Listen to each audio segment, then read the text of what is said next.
Assalamualaikum warahmatullahi wabarakatuh. Bismillahirrahmanirrahim. Martin Seligman. Ini orang Amerika meskipun namanya belakangnya ada man-nya. Tidak sama dengan Superman apa Sutarman apa sih. Beliau ini orang menyebutnya bapak psikologi positif. Malam hari ini kita mungkin agak detail karena ketemu ilmuwan. Kalau filosofi itu kan biasanya yang dibahas prinsip-prinsip umumnya. Filosofi-filosofinya yang sifatnya universal mendalam. Nah, malam hari ini kita beri pembanding seorang ilmuwan, ahli psikologi, yang punya teori yang luar biasa tentang kebahagiaan. Kalau minggu lalu Bertrand Russell itu menaklukkan kebahagiaan, kalau beliau ini mungkin konsepnya bisa disebut menciptakan kebahagiaan. Ternyata teori-teori tentang kebahagiaan itu banyak sekali, macam-macam. Silahkan teman-teman milih sendiri. Kalian lebih cocok, lebih prefer teori yang mana, konsepnya siapa. Tidak milih juga ya tidak apa-apa, waktu tidak wajib. Yang penting paham ya, kita ngerti, oh ternyata ada variasi-variasi konsep yang banyak tentang apa itu kebahagiaan. Seperti kata Russell minggu lalu, ya siapa tahu konsep-konsep ini bisa mendiagnosa diri kita, penyakit-penyakit jiwa kita. Nah, itu gunanya belajar. Ya teori atau konsep itu kan tidak muncul tiba-tiba, ya berangkat dari konteksnya masing-masing orang yang membuat teori. Ada kalanya cocok, ada kalanya tidak cocok dengan kita. Kalau tidak cocok ya sebagai pengayaan wawasan kita. Kalau cocok ya sebagai jalan untuk meningkatkan kualitas diri kita. Lah terus apa gunanya Pak kalau makin kaya terlalu banyak teori nanti numpuk? Itu yang saya sering pakai istilah, anggap saja teori-teori itu sebagai senjata hidupmu. Siapa tahu suatu ketika kalian menghadapi situasi yang memerlukan teori-teori tadi. Nah, maka bisa ditengok kembali, bisa dipakai. Tidak ada ruginya orang nambah wawasan, nambah ilmu, asal positif. Daripada isi kepala kita diisi dengan hal-hal yang tidak penting, tidak perlu. Mungkin hari ini isi kepala kita ini macam-macam, sumber paling banyak ya dari medsos dan kawan-kawan. Ya kita sisipkan dikit-dikit lah materi-materi penting berguna untuk hidup kita. Sopo ngerti itu sumbernya kebahagiaan kita. Saya tidak tahu, kesan saya belakangan ini banyak orang yang lelah jiwanya.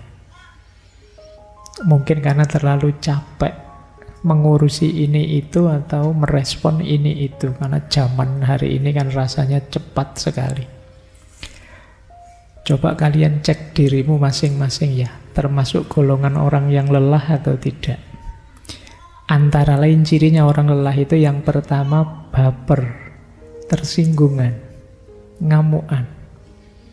Kalau kalian merasa biasanya saya tidak begini loh Pak, sekarang kok aku muhangkelan ya kalau ada orang jengkel, ada orang apa dikit jengkel, kemungkinan jiwamu sedang lelah. Yang kedua, tidak sabaran. Pokoknya pinginnya apa-apa segera selesai. Kita jengkel sendiri pada diri kita. Atau kalau lihat teman kita lelet itu, kita ada teman kok kayak gini. Itu kalau kita sering-sering begitu, jangan-jangan jiwa kita sebenarnya yang lelah. Atau mungkin kita sering tiba-tiba merasa sedih entah kenapa, galau entah kenapa, hampa entah kenapa. Kok rasanya ndak enak ya, rasanya kok sedih tiba-tiba. Kenapa? Ndak tahu. Hampa saya rasanya. Kenapa? Ndak tahu juga. kemungkinan jiwamu sedang lelah. Nah, itu indikasi-indikasi ya. Belum lagi terus uring-uringan. Di sekelilingmu pokoknya tidak ada yang benar. Ada saja salahnya. Meskipun sebenarnya salahnya simpel, kecil saja, tapi bagimu terus jadi besar. Misalnya mau sekedar menancapkan ini saja terus meleset sekali itu. Ini gimana sih kok yo gitu kadang-kadang. Wong yo cuma itu yo, apa susahnya sih yo, ditata lagi, dibereskan lagi. Baik, semoga kita tidak termasuk yang itu ya, orang-orang yang uring-uringan, jiwanya sedang lelah. Kalau sudah seperti itu ya istirahatlah. Kan dulu pernah kita singgung salah satu, kalau saya tidak salah hadis, bahwa hati itu, qalb itu idza kallat mallat wa idza mallat amiyat. Jadi kalau dia capek, bosan, dia lelah. Dan kalau dia lelah, dia buta. Jadi kalau kamu sedang lelah, ya tidak bisa merespon apa-apa, atau responmu jadi keliru. Maka sayangi jiwamu satu-satunya. Kita hidup hanya sekali. Masuk sekali hidup saja isinya sumpek terus.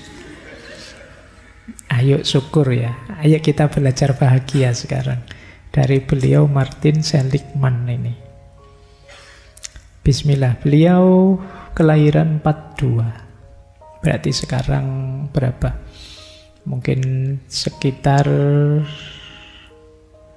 berapa ya? 90-an mungkin ya. Ya wis pokoknya usia-usia sudah sepuh sekali. Tapi beliau ini bapaknya psikologi positif. Apa bedanya psikologi positif sama psikologi negatif? Ya tidak ada ya psikologi negatif itu. Ya istilahnya saja.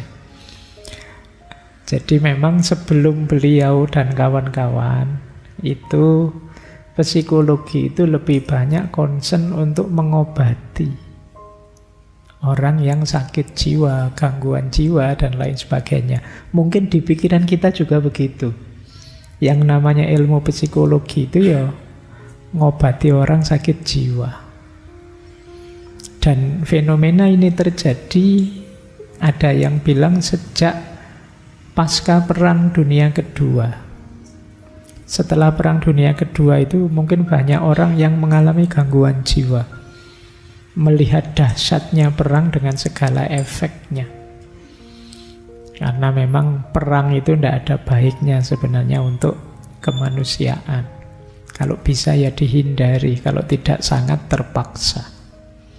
Karena efeknya besar untuk manusia dan kemanusiaan. Termasuk zaman Perang Dunia Kedua itu kan perang besar-besaran. Yang itu terus banyak orang terganggu jiwanya, yang membuat mungkin para psikolog, psikiater sibuk. Teori-teori bermunculan tentang kesehatan jiwa. Sampai akhirnya muncul kesan bahwa psikologi itu lebih fokus pada aspek patologi, aspek orang yang sakit jiwa saja. Di luar itu tidak. Nah, itulah nanti tokoh seperti Martin Seligman ini ingin masuk ke dunia psikologi dari sudut pandang yang berbeda. Tidak hanya pengobatan sih, tapi juga demi membentuk kepribadian, demi membentuk jiwa yang bahagia. Jadi mengoptimalkan kekuatan untuk bahagia, tidak sekedar menghindari sakit, tapi memang menuju kebahagiaan. Ada beda, kata Seligman, antara menghindari ketidakbahagiaan dengan menghidupkan kebahagiaan. Sama kayak kalian menghindari rasa sakit dengan hidup nyaman, itu kan berbeda. Kalau sudah tidak sakit bukan berarti terus enak hidupmu. Baik, ada jejak jatuh itu. Yang lihat pertama dapat jodoh kamu. Ya kan apa-apa dimaknai yang positif ya enak. Kalau kamu maknai negatif ya tidak gelisah sih, maknai positif saja. Rasulullah itu satu ketika putra beliau meninggal, putra beliau Ibrahim itu bareng dengan gerhana matahari. Wah, para sahabat nafsir aneh-aneh. Wah, ini bencana ini mesti. Wah, ini sinyal buruk, ini situasi buruk. Terus dimarahi sama Nabi. Gerhana matahari itu ya gejala alam biasa, tidak ada hubungannya dengan nasibnya seseorang. Kita yang sering kayak gitu ya, apa-apa ditafsir negatif, ditafsir jelek. Nanti datang ngaji tidak kebagian minum terus, wah ini isyarat buruk ini. Harus alah ya biasa saja, tidak kebagian karena memang jatahnya mungkin kurang, kan gitu saja, simple. Kita itu sering nafsir-nafsir sendiri terus bingung karepe dhewe. Padahal itu ya polanya akal kita sendiri. Salah sendiri memberi atribut yang ruwet, menyusahkan kita sendiri. Nah, nanti ada teori menarik dari Seligman ini tentang bagaimana kita memberi atribusi positif, memberi tafsir yang positif untuk hidup kita. Itu ada quote tentang curing the negative does not produce the positive. Menyembuhkan yang negatif tidak otomatis menghasilkan yang positif. Sederhananya mungkin teman-teman saya analogikan kayak tasawuf ya. Kalau sudah takholli ya belum otomatis takhalli. Iya sih, kita tidak punya sifat-sifat jelek, sudah bersih, tapi bukan berarti kan kita sudah baik sebelum kita melakukan kebaikan. Saya tidak pernah bohong kok Pak. Tidak pernah bohong itu mungkin saja juga tidak pernah jujur. Mungkin kamu tidak pernah ngomong saja. Kan bisa begitu. Jadi curing the negative does not produce the positive. Saya itu Pak, anaknya tidak pernah kurang ajar kok Pak. Ya mungkin belum saja. Kurang ajarnya ya tidak, tapi nanti momennya kelihatan baru aslinya ketok. Nah, baik, kita lanjutkan. Ini pengantarnya saja. Psikologi positif itu nantinya yang digarap secara umum 4 hal kalau di Martin Seligman ya. Yang pertama tentu saja kebahagiaan. Nanti kita bahas panjang lebar ini karena beliau ini menarik. Tentang kebahagiaan ini punya qaul qadim dan qaul jadid. Kayak Imam Syafi'i. Jadi beliau punya pandangan luar biasa di buku Authentic Happiness itu. Tapi nanti beliau bantah sendiri, beliau kembangkan sendiri, revisi sendiri di buku selanjutnya, Flourishing. Jadi beliau merevisi konsepnya, menyempurnakan konsepnya. Ini tipe ilmuwan sejati. Ilmuwan itu tidak fanatik. Kalau dia tahu ada yang benar, dengan bukti-bukti yang lebih benar, ya dia tidak malu-malu ngambil yang lebih benar. Tidak ideologis, tidak mentang-mentang, ya saya kemarin kan afiliasinya ke situ, ya harus situ terus. Nah kalau ilmuwan tidak. Ilmuwan itu ya, kalau dia merasa pendapatnya keliru, ada yang lebih benar, ya dia akan ngambil yang lebih benar. Filosof juga begitu, komitmennya pada kebenaran. Tidak ada gengsi-gengsinan. Maka kalau ada yang bilang cirinya filosof itu ngeyel, justru kalau ada orang ngeyel itu tidak pantas jadi filosof. Ngeyel itu kan terbukti salah tapi tidak mau disalahkan, itu kan ngeyel. Justru bukan filosof, bukan ilmuwan. Filosof, ilmuwan itu ya kalau memang ada fakta bukti bahwa dia salah, ya dia akan ngaku salah dan akan mengambil yang lebih benar. Seligman juga begitu. Dia punya pandangan lama dan pandangan baru tentang kebahagiaan. Kemudian bahas juga tentang optimisme, mindfulness, dan flow. Flow itu kadang pakai istilah engagement. Kita terlibat langsung mengalir dalam hidup ini. Itu nanti bagian dari kebahagiaan juga. Ini 4 tema utama yang banyak dibahas dalam psikologi positif. Kebahagiaan, optimisme, mindfulness. Mindfulness itu ya, nanti teman-teman bisa mengulang dulu, kita pernah punya sesi mindfulness. Hidup yang khusyuk, hidup yang fokus, bisa menikmati apa yang kita jalani. Kemudian flow, mengalir dengan hidup dengan situasi kita. Ini 4 tema besar. Ya malam hari ini kita lebih fokus ke kebahagiaan saja dan yang berkaitan. Jadi yang 4-4-nya berkaitan. Cuma kalau kita bahas semua nanti waktunya tidak cukup. Kita bahas yang utama-utama. Baik, kita awali dulu dari sini. Ini salah satu kontribusi besarnya Martin Seligman ini adalah beliau punya konsep tentang optimisme dan pesimisme yang khas. Tentu saja kuncinya orang bahagia itu mindsetnya. Nah, ada optimistic mindset, ada pessimistic mindset. Awas keliru, cirinya kata Seligman bukan kok orang pesimis itu, wah orang ini lihat jeleknya saja, bukan begitu, kata dia. Coba kita lihat ya, bedanya optimis sama pesimis. Kita awali dari yang pesimis dulu, yang sebelah kanan. Orang pesimis itu memaknai kejadian negatif sebagai permanen. Sementara orang optimis itu memaknai kejadian negatif sebagai sementara. Nah, jadi orang pesimis itu misalnya dia jatuh, ya dia membacanya, saya ini memang orang tidak beruntung. Selalu jatuh, selalu kalah, selalu. Ini mindsetnya orang pesimis. Kalau orang optimis, ya dia jatuh, wah jatuh ini saya. Tapi kan sekarang, besok mungkin saya sukses lagi. Nah, itu orang optimis. Saya tidak tahu kalian termasuk yang mana, atau tidak dua-duanya. Kamu pesimis sama optimis? Pak, saya itu tidak punya mindset, Pak. Tidak pernah mikir hidup saya gimana, ya nggak tahu ya. Tapi ya, semoga tidak pesimis lah, saya tidak tahu kalian gimana. Jadi orang pesimis itu ya dua-duanya sadar kalau mengalami hal negatif. Tapi kalau orang pesimis nganggapnya saya ini memang selalu sial. Kalau orang optimis enggak, ya saya mengalami yang negatif. Tapi mesti enggak kayak gini, nanti akan situasinya jadi lebih baik.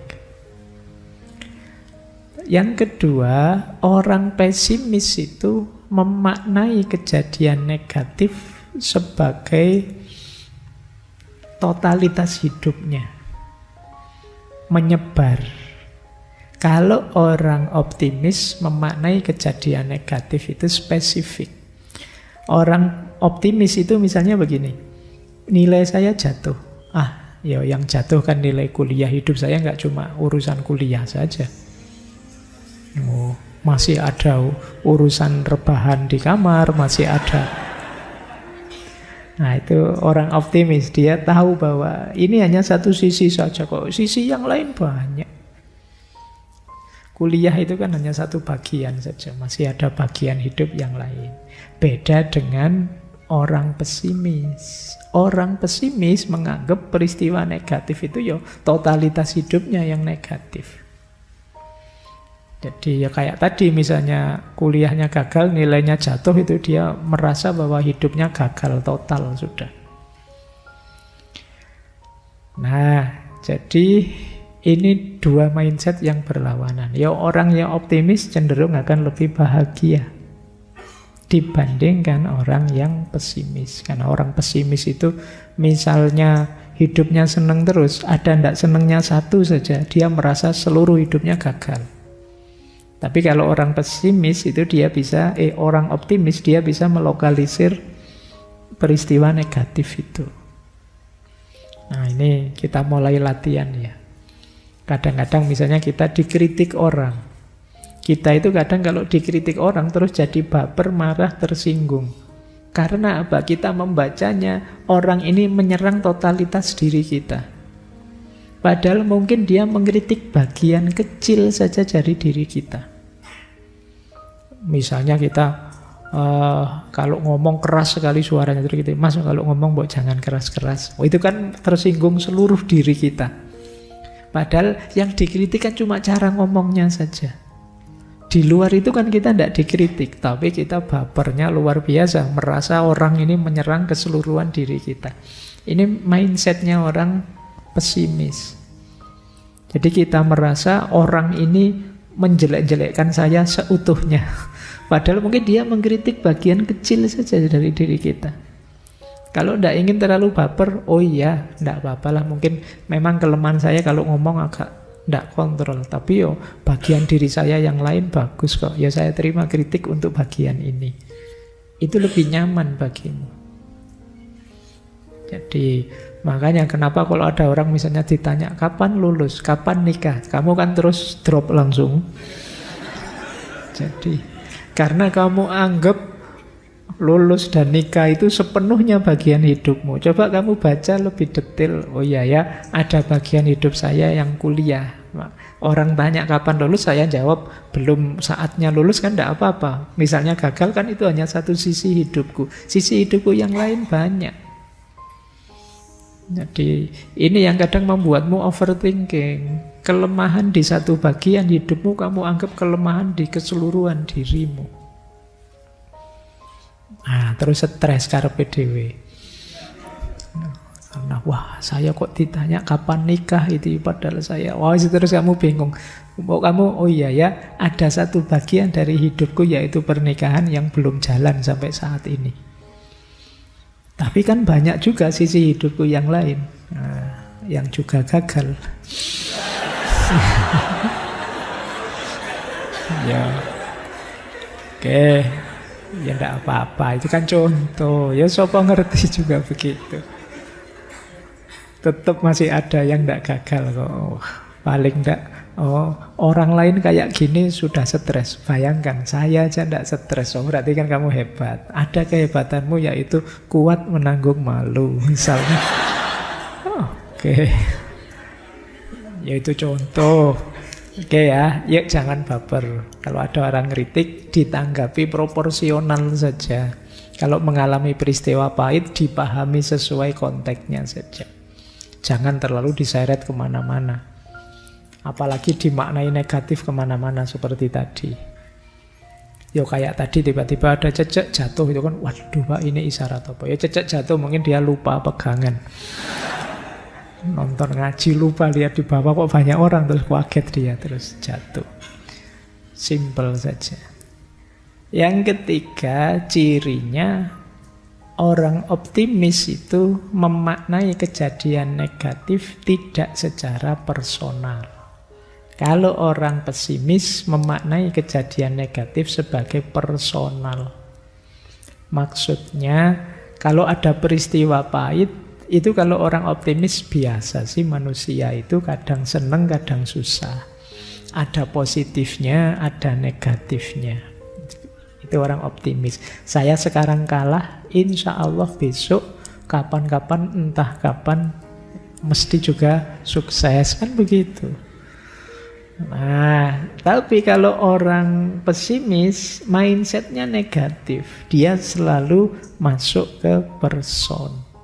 Ngalami peristiwa pahit, memang saya itu tidak kompeten, memang saya itu orangnya tidak bisa apa-apa, memang saya itu orangnya jelek, memang saya itu sudah habis sendiri. Yang menghabisi dirimu ya kamu sendiri, karena mindsetmu yang pesimis. Jadi dasarnya nanti sebelum lanjut ke pembahasan tentang kebahagiaan, ayo ditata mindset kita. Ayo jadi orang yang pesimis.